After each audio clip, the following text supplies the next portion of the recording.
Welcome, everyone. Thank you so much for joining us today for our 2025 Build Power panel.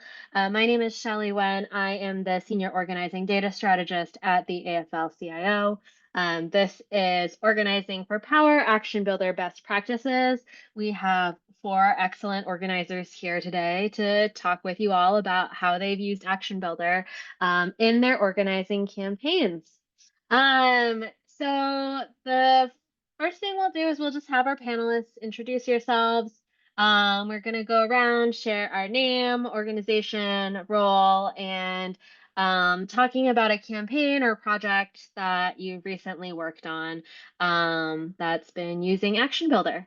So we'll go ahead and start with Liz. Hi, everyone.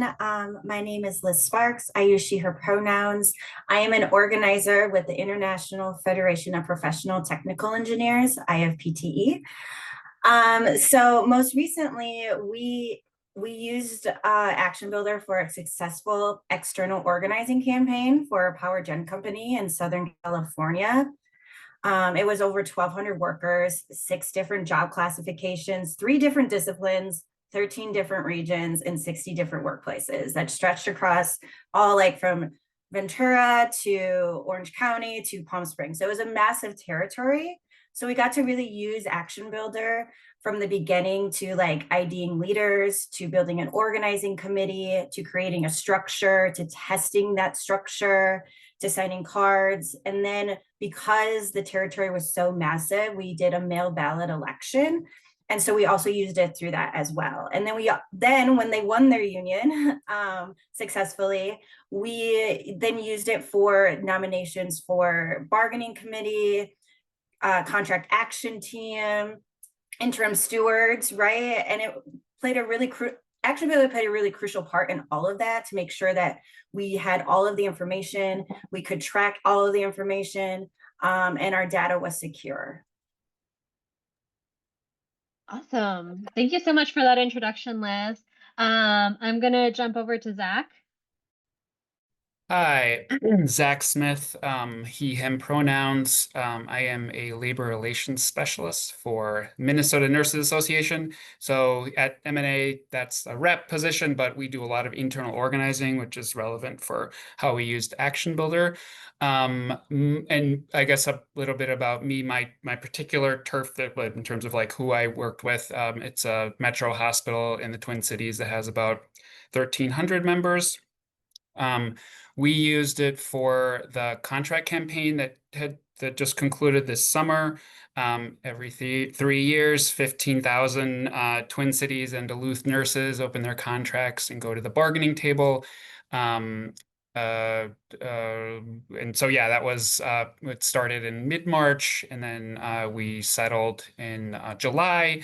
And yeah, just kind of Action Builder was great for a lot of the internal organizing work. Like I worked in particular with 4 negotiating team members, as well as around 70 CATs, stewards, working on field actions. So it's things like leader ID, the bargaining survey, developing, kind of coming out of leader ID, like which CATs to try and develop and recruit, petition, things like that. So yeah. Awesome. Very exciting. I'm going to jump over to Esther. Awesome. Hey, everybody. My name's Esther Pew, she, her. I live in Maine, and the organization that I work with is the Maine People's Alliance, statewide organization, big state, but mostly rural. I'm a senior organizer. I've been on staff here for 8 years, just over 8 years. And so I grew up in rural Western Maine. And if you're familiar with Maine, most people know about Portland or some other urban areas. But I grew up in this really rural place that people sometimes kind of write off when it comes to elections, when it comes to like winning progressive races. And I was campaign managing with somebody running in rural Western Maine and really excited about her race. And a lot of folks were like, she's not going to win. She didn't win. I'll just start with that. She lost by about 24 votes. But that was such a close election and showed us that there really is potential for power and power building in this really rural, semi-red area. So we decided to really invest in that area and started base building and organizing. And Action Builder made that really possible just because I love looking at data. I love being able to see how people come into a community. I love being able to see what actions people take, how engaged are they. And it was so easy for me to be able to log the fact that we had 80 people show up to our first community meeting, which is massive for a rural area, and to be able to log the interests that they wanted to work on, like the housing, healthcare, immigration, name it, an issue they wanted to work on, so we can easily track and see what people are interested in, what actions are they taking after, are they signing surveys, are they coming to lobby days, are they showing up at in-district meetings with legislators. So Action Builder made it a lot easier than other systems that we've used to like pull that data and really see hard data that the work that we're doing on the ground in this rural area was actually working. So that's part of why I love Action Builder. We love Action Builder too. Last but not least, we'll have David. Hey folks, David Oscos, pronouncer he, him. I work with the Retail Wholesale and Department Store Union, RWDSU. And the campaign I wanted to highlight is one at REI. So this is an external organizing campaign to unionize REI locations on the retail end. And it's one where I think we really pushed our ability to allow organizing committees ownership over their management of their own databases, while still allowing staff to be able to monitor activity and all the information we need for the campaign, while also being able to track information to an extent that was still very clean. The user face, the user face was excellent, and we were able to use a lot of the activity and the ability to monitor and track trends in order to influence some of the corporate campaign elements that we later used to ultimately win a union at multiple REI shops throughout the country. So it's been super helpful for us, and I'm excited to talk more about it. Awesome. Thank you all so much for those lovely introductions. So the first question that I have for you all is, what is one specific feature of Action Builder that's been key to your organizing work? And feel free to share a story about how this specific feature has helped you achieve your goals. I have one. So I talked about organizing in rural Western Maine. So over the summer, I love that I'm on this panel with a bunch of folks who work with unions, because we are unionized as well. And part of our union contract is the ability to take a sabbatical for a little bit. So I was on sabbatical this summer, which meant that a lot of that work that had been done in the community in rural Western Maine was one that I had been leading, but needed to make sure that it was set up in a way for someone to be able to continue to support that work when I was out for 2 months. And we had set it up in Action Builder with using this connection system, where I set up a connection where we identified anyone who was part of this area organizing. And so it was so easy for the person who stepped in to kind of continue to build community, have community meetings, have one-on-one meetings, that could easily go into Action Builder and run a search to find anyone who had been identified as connecting to living in this area. So, and it was like 300 people by the time I ended up leaving, which might not sound like a big number for people who are in big cities, but in rural areas, that really is pretty big. So instead of me having to have like a written list or a Google form somewhere that could not easily be updated, Action Builder made it so easy for them to be able to pull up and see like who are the people who are there, to find their contact information, to see any notes I had left from meetings. So, I mean, I could go on and on, but this is a panel of 4 people, so I'll put myself on mute and someone else can share.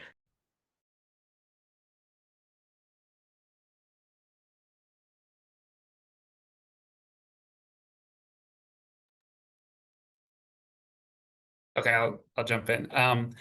So what was critical to the contract campaign for the Minnesota nurses was figuring out, which we started with leader ID. And so Action Builder has this feature of connections, where you can see the relationships, right? Like mapping relationships. And so of course for leader ID, that was critical in order to recruit individuals who may have not done anything or been involved with the union at all, to pull them in, even to see, like, and this is kind of linked to like all the other uses of, tracking different things. And so like the bargaining survey, if it showed like staffing in particular for this person was important.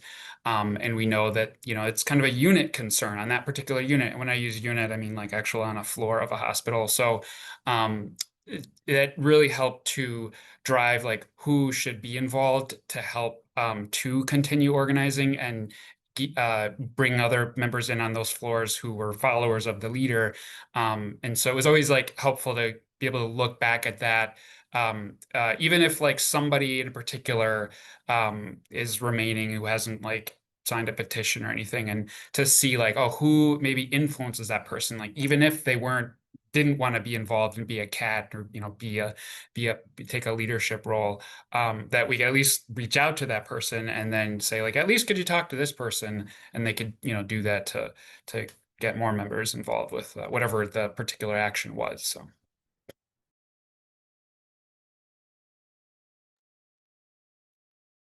do you want to go, David? Okay. So I actually have several things that really helped our campaign out with 1,200 workers. Mostly like one, just keeping, again, like every single bit of information in one location was very nice, but we created tags, and excuse me for my Minnesota accent, but like we created tags for everything. So like what was really great for that was like we did like leader responsible, which was like who is the leader responsible to talking to other people, right? Or who are the leaders among leaders talking to the leaders, to create this structure test, right? And so that we could create tests, and then we had that also tracked there.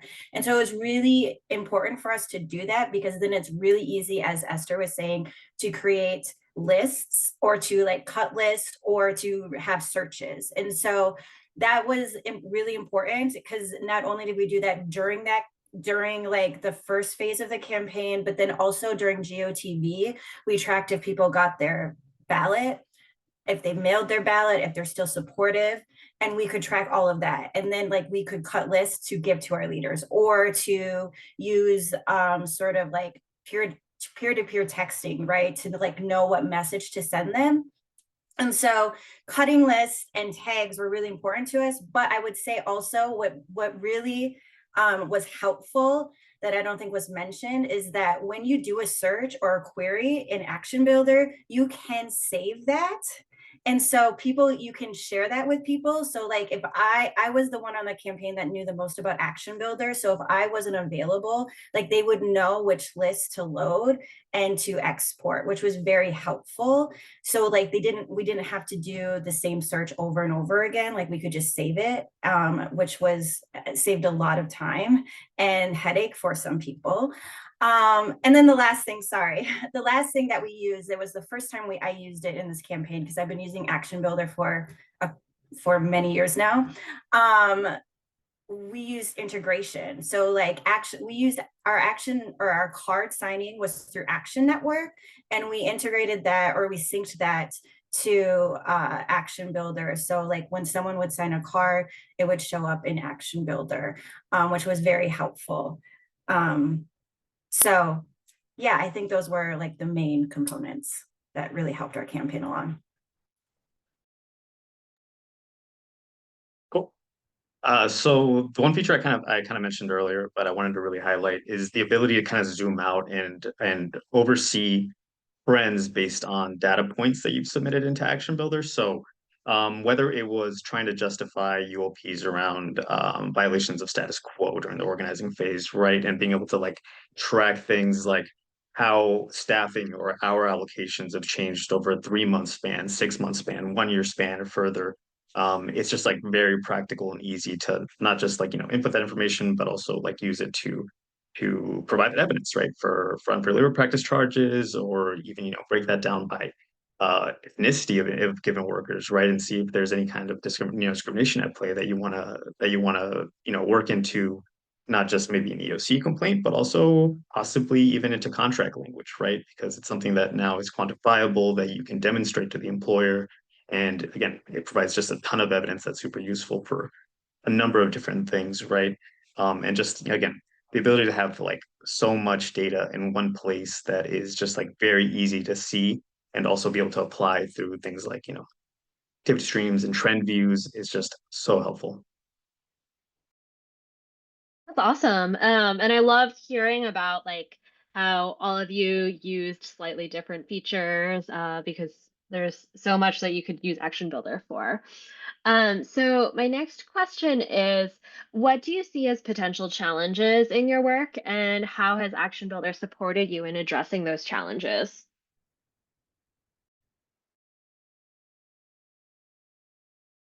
Like, I'm ready to kick this off again. If that's what we're gonna do, I'll do it. Yeah. So we were using an old database for a really long time, an old CRM that was really slow. So first of all, Action Builder is fast, which is something that like made me really happy because I need instant gratification, as many of us do in the world. But something that has been a challenge before is like we do a lot of different stuff at MPA, and our members do a lot of different things where it could be like giving testimony, it could be writing a letter to the editor, it could be in a one-on-one meeting, it could be going to travel to DC. I could keep going. I'm not going to name everything that people can do, but sometimes we struggled to know how to categorize different things. And something that Action Builder made it easy for is that we could create some of our own categories and say like, okay, so this fits under here. We have meetings that fit like letters, like leadership development meetings fit under meetings. So do your one-on-one meetings, and then letters to the editor fit somewhere else. Coming on our podcast fits somewhere else. So we're able to identify all of these different actions that people can take, and we can say like when they've done them and how many times they've done them. So that just like to see clean data of how many people are doing certain things, or wow, we always go to this same person who always writes a letter to the editor on this issue. And should we go to someone else? Should we try to get other voices in there? So Action Builder made it really clear for us to be able to look at that data in someone's profile and say, okay, cool. Or this is something they haven't done yet. Could we move them there as well? So that's something that just like moving from a system that wasn't as customizable to one that is pretty customizable for us has been really, really helpful.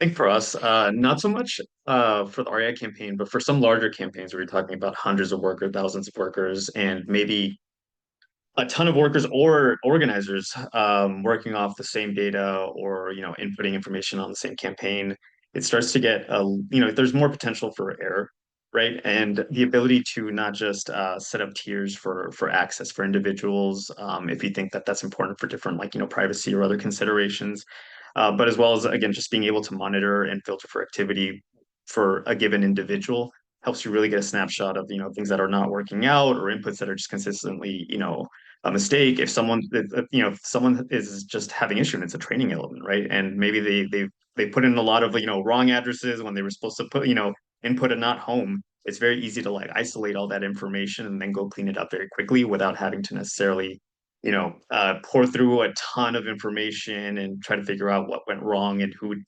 maybe put in the wrong information on a different database, right? So I feel like that level of like customizability for access has been super helpful again as you scale up on different campaigns.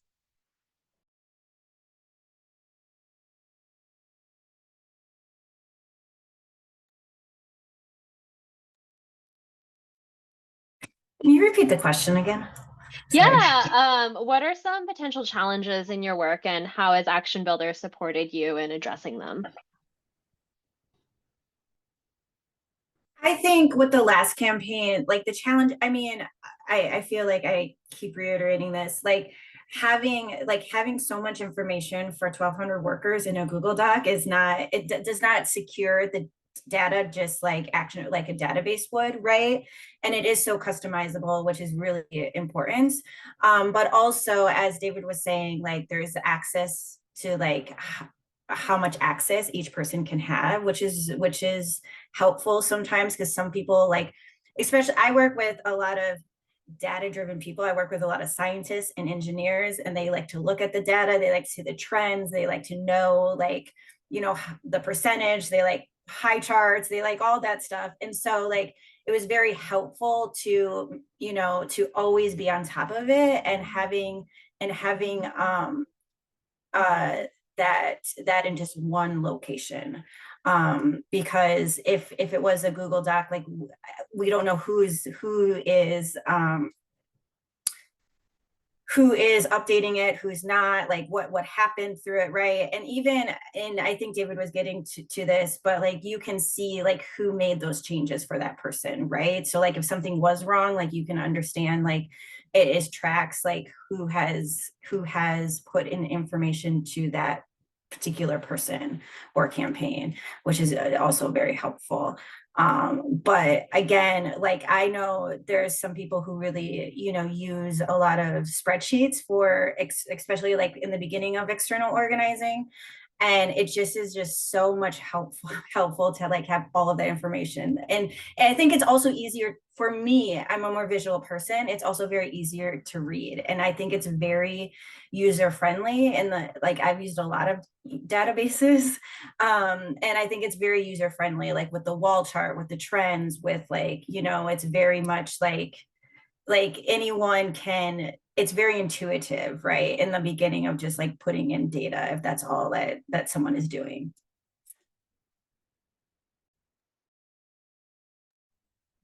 I'll jump in. So I feel like, yeah, variations on a theme. I mean, yeah, just to underscore the ability to manage data and everything in one place in a way that's very difficult if you don't have something like Action Builder. So I think what I'll add to that is I really like the feature of the geography kind of feature where, like, for example, we had a vote, I think it was the strike vote, and trying to figure out like as the vote was drawing to a close, who has not voted and who, and it's close by, you know, because, you know, someone's lives an hour away and it's 2 hours left or something, you know, they aren't as likely to come maybe at a short notice, but where you can say like, and you know, and know in real time, like who has not voted, and you want to make sure as many people vote as possible.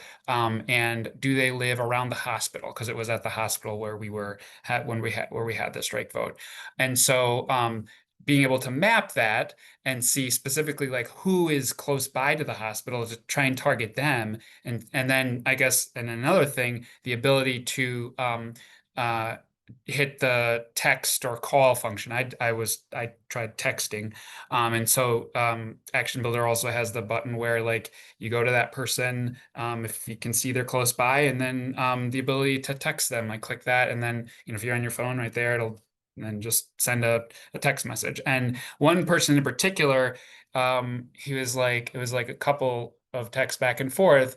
And he was like, "Oh, is this the last day?" I was like, "Yeah, you have to come, you know, by 9 if you want to vote." "Oh, I don't think I can make it." And then like 30 minutes later, "Oh, how long is it again?" Like, "Oh yeah, 9." Like, "Okay, I'm coming right now." And so, you know, yeah, that aspect was really helpful too. If something is kind of place-based and you're trying to figure out, trying to target like who might be close to a particular area.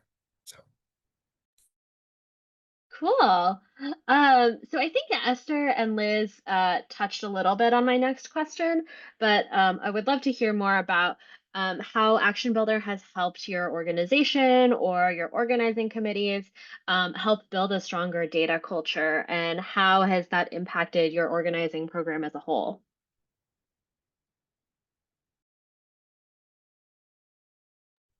Okay. Oh, no, David, you can go first. I will. Fine.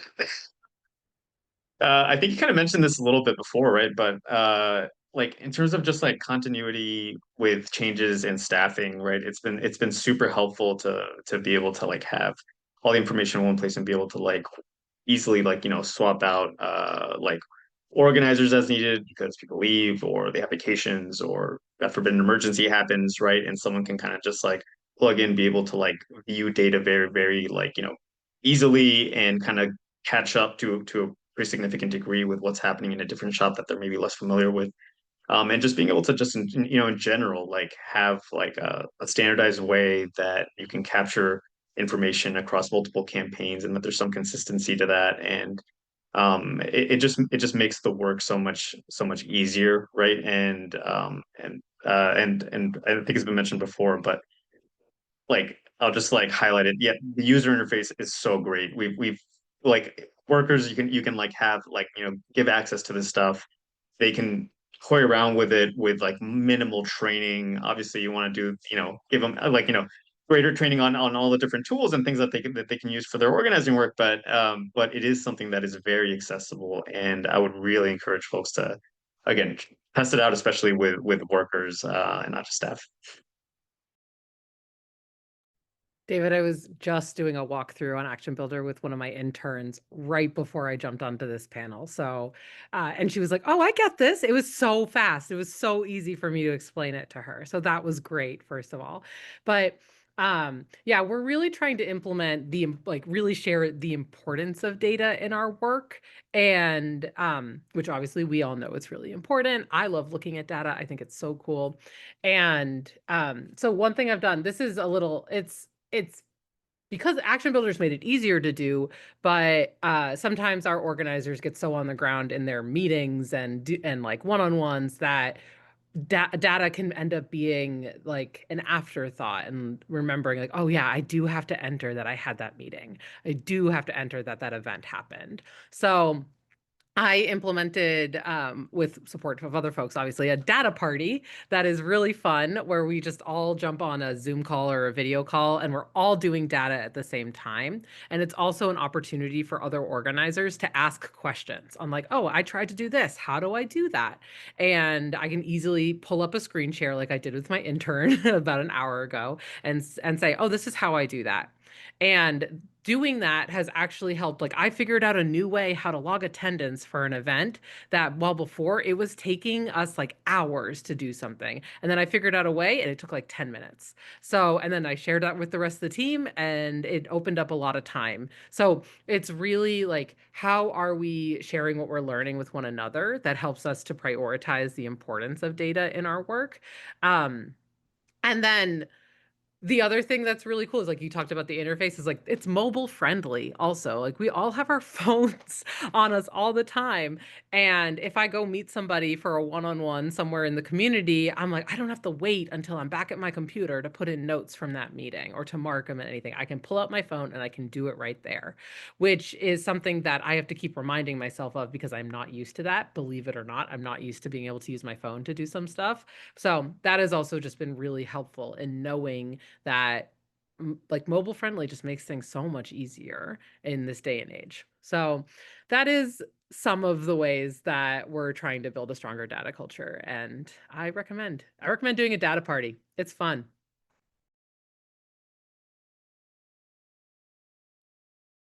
I love that idea. Thank you, Esther. I'm going to use that because I am a person who does not like to put in notes um, of all of my one-on-one conversations. So I appreciate that. I think something that maybe that hasn't been mentioned that I would like to say is like so I work for the international. I don't work for a local. So like, we help out locals use Action Builder as well, and like, we train them, and it's really helped them to do like internal organizing. It's really helped them to do their own external organizing if we can't help them on a certain campaign. We have like a lot of small locals. We have federal workers that are now using it because of what's going on in our society.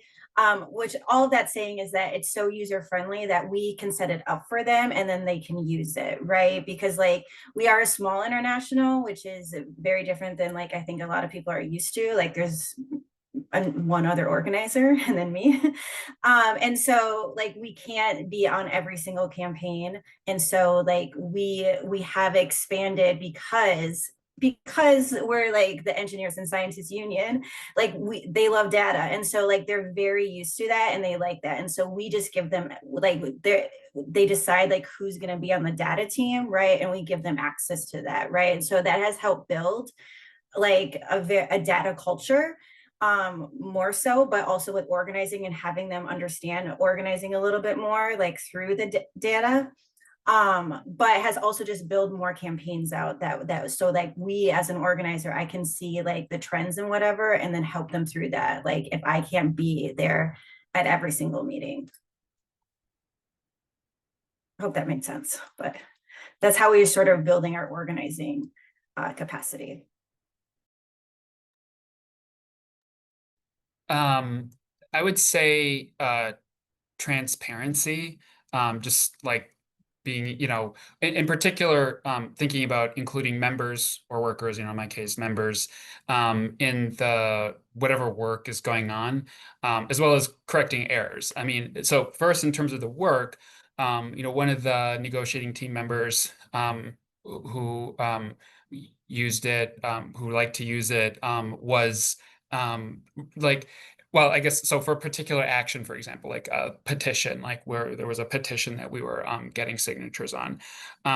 She would log in a lot to see like the progress, to see which units improved or who are falling behind, to really be a part of the process, because otherwise it's me providing an update in a spreadsheet or something, or texting. So it was really helpful if we want to get members or workers to be a part of it in like driving organizing.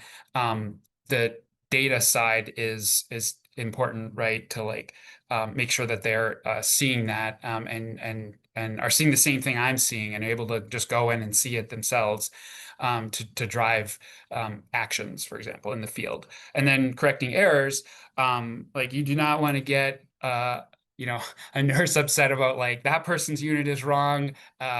This in particular, yeah, like the unit, or like if they're not actually working at the hospital anymore. So seeing that, and then for contact information. So again, just like broadly, I would say just transparent access in particular with including members or workers in the data culture to build a strong data culture. So it's not just staff.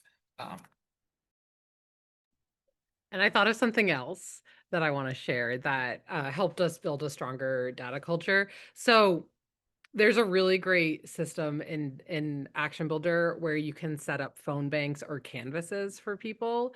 And instead of our folks going off into like door knocking or phone banking off of an Excel list, it is right in the database, and you can log right away into our system if the number is disconnected, if they no longer live there, if this is accurate information. You can put in notes, you can update their pronouns, you can update their address, you can update any, like right in the system right then, instead of having to take notes that you type and sometimes can't read and can't understand and can't decipher. I'm saying the same thing 3 different ways, sorry. And putting that into a database later on. So it's like creating double work. So Action Builder made it possible that it removed that double work, which opens up obviously our work plans to do other important things like other data stuff and other meetings.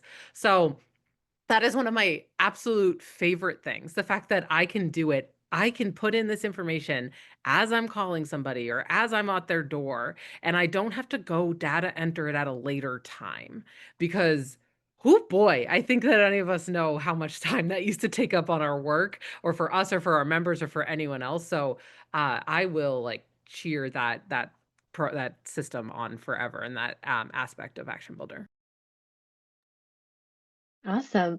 So, you all have been all using Action Builder for quite some time. And I'm curious, what is one piece of advice that you would give to somebody who's just starting to use Action Builder? Or what is something that you've learned about Action Builder that you wish you knew sooner?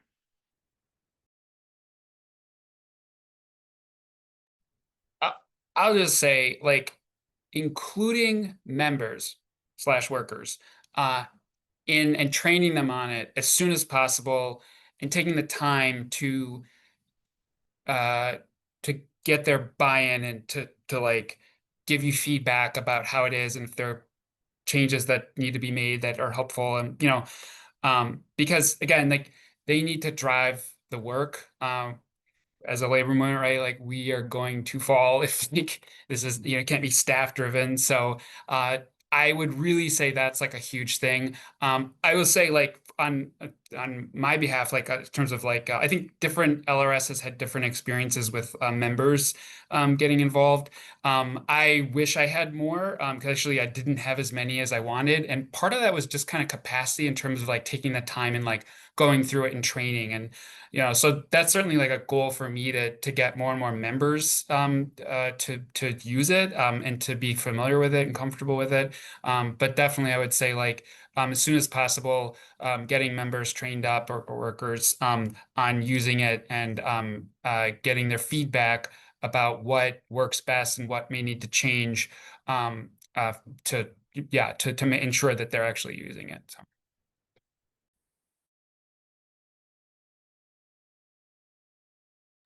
Yeah, I think the big thing for us is making sure everyone has the same understanding of different aspects. And that's just like human error is usually the biggest thing that I think can cause some issues.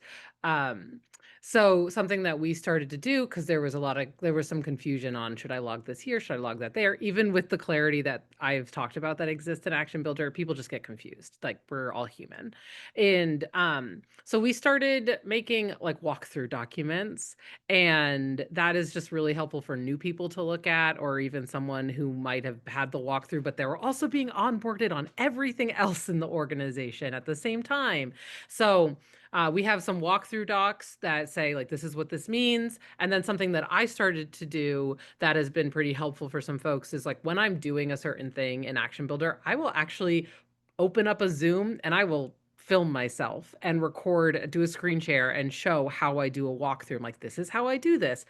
And some lucky person will listen to that. And I sneezed in the middle of one of them. So whatever. It's just like, I'm also human. So that was something that I did just to try to help like new folks as they onboard, because it is also hard to find the time to like sit down and to do that walkthrough with everyone all the time. So if there's other systems and projects to make that possible, like why not do that?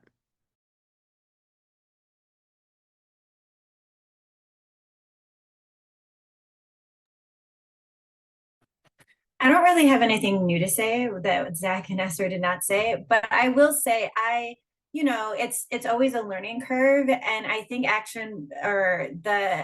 there are guides, there are helpful guides, right? Like the help, like so like as someone who's an admin, like loading a list and doing kind of like setting up a campaign can be a little difficult, but I have been able, and I'm not a computer person. I have been able to use the guides that Action Builder has put forward, like sort of like a walkthrough that has been very helpful if you can't get the training to do so. So, and I figured it out from there. So those are also very helpful if you need to reference back.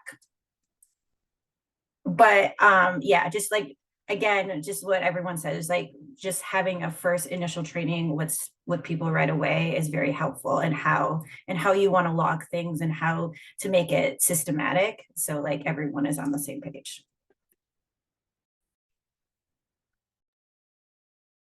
Also what everyone said, but I will add that I think more is more. I feel like there's like a tendency with prior databases, at least for me, to try to keep things simple, especially with like, pieces that like, I was maybe involving workers on before. It's like I didn't want it to be overwhelming or start getting like messy too soon. So I just, yeah, again, wanted to keep like, databases like simple and clean as possible. But again, Action Builder being as intuitive and simple and clean as it is, I really think that you can, experiment a lot more, customize campaigns a little bit more than you would with, a different database. And again, so long as you're, offering that training and just, taking the time to, provide that orientation for workers or staff that are going to be using it, I do think you can actually just feel a little bit more comfortable, like adding a lot more data points and doing a lot more with it, knowing that it's going to be very easy to navigate. Awesome. Thank you all so much. So now we're gonna take some questions from the audience. We have a couple in the Q&A already, but if you have another question, please feel free to add it to the Q&A. The first question, Jen has already started answering, but I wanted to open up the floor and see if any of our panelists had more to add to this. So the question is, we sync our info from a database we call Unionware. Because our membership changes so often, can we speak a little bit about knowing how to preserve the important information and safely removing the rest? Also, has anyone had experience with fixed term contract or seasonal contracts, and how Action Builder can be used to its potential for that specifically? Around the seasonal contracts or just like, constantly changing staff. I don't know if this is like, maybe the perfect answer for your question, but maybe it is.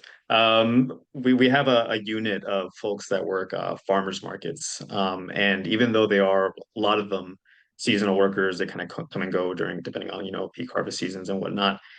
They are like they do come back, year after year, a good percentage of these workers, and being able to either through, inputs on like a job status or however you want to sort of set up those fields, or even just kind of like, keeping everyone under the same database, but using the ability to sort of like preload queries, you're able to maybe just view the staff that you want to see depending on like, the time of year it is and who you're expecting to be working. And you can kind of just like, there's a few different ways to sort of like rotate who's, like who you're viewing based on whether it's a group of like, job titles that you think should be, working at this time of year, or again, or a bigger data group set, right? But I feel like there's like a couple of different options of Action Builder that you can use to sort of like navigate those like changing workforces.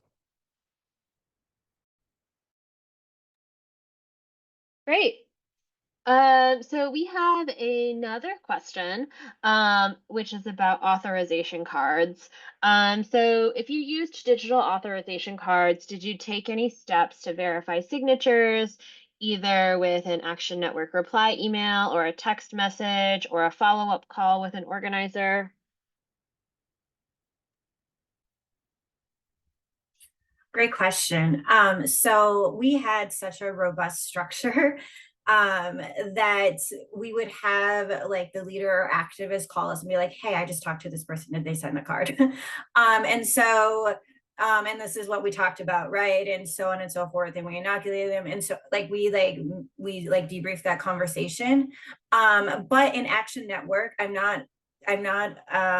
know more about Action Builder than Action Network, but to my understanding, once you do sign a card, you do get confirmation saying that you signed this card and this is what this card means, a response. Because like we also, unfortunately, I mean, it happened twice with 1,200 workers, but two people like rescinded their cards, right? Because they didn't know what they signed, if that makes sense. And so like there is like a confirmation email that comes when you do sign a card in Action Network.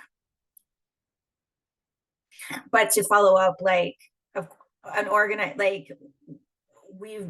organizers only followed up with leaders or activists, and like they were so like we wanted the 1,200 or we wanted the 65% of people who are supportive to like sign as fast as possible. So like it was really robust. And so like people were calling us nonstop saying like, hey, we had this conversation with our coworker, like they're gonna sign a card, if they didn't like come to one of our meetings and whatnot. But yeah, it was, we didn't necessarily do follow-ups. I think that's a good thing to do. If a random person that we didn't know that was supportive, right? Like there was 3s still, like there were sometimes 4s, and so then we would follow up with them. But other than that, we knew who was having the conversation, and like and there is a follow-up email when you send the card. Awesome. So I don't see any other questions in the Q&A. For those of you who did not check the chat, Jeff did put in a link to the Action Builder help documents, and Jen also put in a link to the weekly Action Builder 100 series. All right, so we got another question. I'm curious to know how you use entities and connections in your work. For example, do you use entities to mark different workplaces, or is it better to use simple responses, or do you use both? What kind of connections do you use? And are they between people and organizers?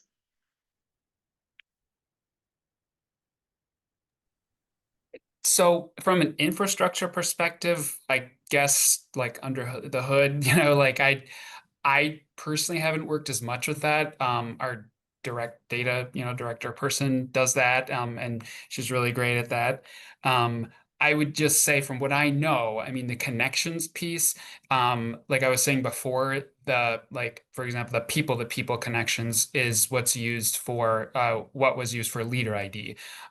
So knowing like if you pull up a person's, profile page of that particular nurse, you would see if they did the leader ID, like who named them as a leader. So like like who their followers are.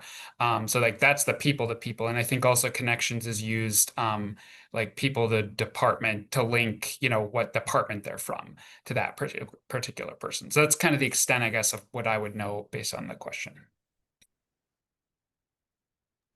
I know that this is what I was talking about before when I mentioned that I went on sabbatical and someone was able to easily pull all of the people who had been connected in one way or another.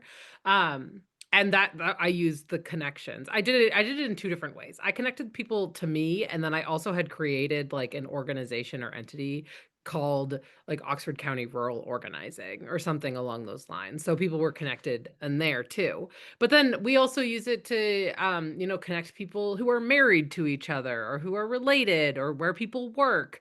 I was working with my intern earlier and showing her how to she organized with students. So saying like, let's say people are tagged as student in our database, but they're not specifically tagged which school they go to. So we're using the organization's connection to say like this student goes to this school. So it's also helpful for her as she continues to organize and build that she can just pull anyone who's tagged as related to that school.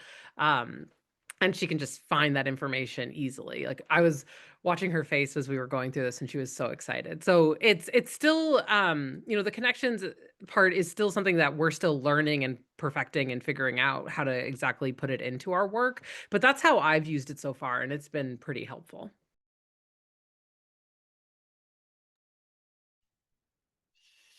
Yeah, I would say so. To my understanding, and just to answer like the entities or connections, to my understanding, the entities are like how you can, or I use it as, I should say, I use it as like how you upload a new list. So like before, when we were doing external organizing, like the entity was at the Action Builder ID. So like when we got a list from the employer, like when we got an Excelsior list from the employer, when we filed for an election, right? Like we uploaded that because we had all their numbers and all their personal like emails. But now that now that they're represented, the employer has to give us a list, right? And so that has an employee ID. So just recently, I put another entity in for the employer ID. So like it's easier to upload that list when changes are happening in the workplace. So that's how I use entities. I'm not like a expert at that, but like that's how I've been using it. And then connections is mostly like figuring out like, or how I've used connections is like social mapping the workplace or mapping the workplace. But I used it more as social mapping. And what I mean by that is like, because there were so many different service centers, of course, when you work closely together, like you are, you know each other, right? If you work at the same workplace. But we found out that there's a lot of family members that work across service centers. And so like we use connections or like high school friends. Like it was weird. Like we use connections that way to like make like how do we get into a service center if we don't know anything about that, right? And someone's like, oh no, like my son-in-law works there, right? And so that's how we use connections as well. And so I think that's how I understand the difference between entities and connections.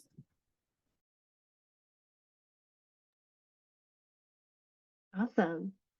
So we're just going to wrap up with one last question, which is just looking into the future. How do you see Action Builder evolving with your work in the next 3 to 5 years? Or what are you excited to try using Action Builder for next?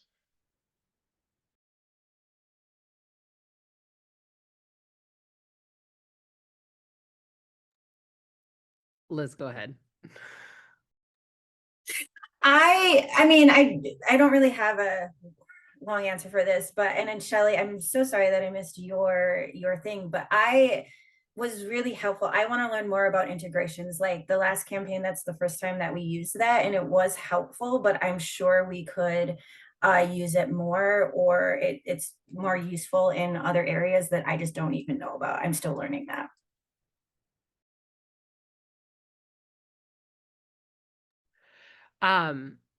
So I'm excited to see how Action Builder continues to evolve with our work as we continue to prioritize data in what we're doing as organizers. I think the thing that I've heard a lot of other folks talk about that we haven't done so much of is getting our members into the database a little bit more and utilizing the different ways to like protect data or set up lists or do any of that stuff so our members can be in there helping with data entry, marking people as attended for meetings, or doing some phone bank lists. Like we've done that a little bit where you can create lists for folks to call and identify where people stand on an issue or doing something. But really, like, we're a member run organization, we should get our members doing a lot more of this too. And I think that's our biggest learning zone, is getting to that place where we all fully understand Action Builder enough ourselves to also to be able to set up our members who might not be as technologically like with it as a lot of us are, I guess, to some extent, and make them feel confident and comfortable to be able to update something in our database rather than like a handwritten list or an Excel sheet or anything like that. So I think I hope it doesn't take us 3 to 5 years to get there, but would love to be able to see that in the next year or a few months or something. And I know we can do it, but just making sure we do it in the right way.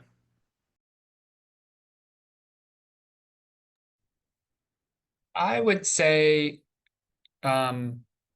using Action Builder to pull together the different aspects of the union and even of members' lives, I guess. So, for example, if someone if we were able to identify, even maybe just from this past contract campaign, who says that staffing is their number one issue, like for political work, how can we then connect maybe like political organizers here with those members to identify members who would want to come to the Capitol and testify for a bill to improve staffing, or even within the workplace, as we gather more data and see like, oh, there's maybe an issue campaign here that we need to think about, or even grievances,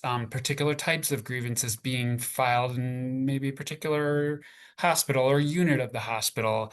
How could that drive the organizing work, and even solidarity across hospitals and within M&A. So in particular, I'm thinking of a member I was working with on the negotiating team who was like, "Hey, I'd really love to see um, uh, nurses who used to work at their hospital where my turf is, where they are now. Did they go to a different hospital, a different metro hospital within the Twin Cities or in Duluth? Because it would be great to like connect with that person about in particular, if they knew them, and even better if they were a steward at the hospital where we are, to kind of, if we can see like another hospital is suffering in terms of like getting members to fill out a petition on like what ways can you connect, to people who were, at the hospital where this negotiating team members knows people. So yeah, just kind of like further integrating all the work of the union and people's lives. So like bargaining for the common good, like, in the community. Well, how can we bring in the community, and like where are they members of particular houses of worship or any other kind of organization? Like so yeah, just kind of connecting more, I guess, across the different aspects of the union, I would say.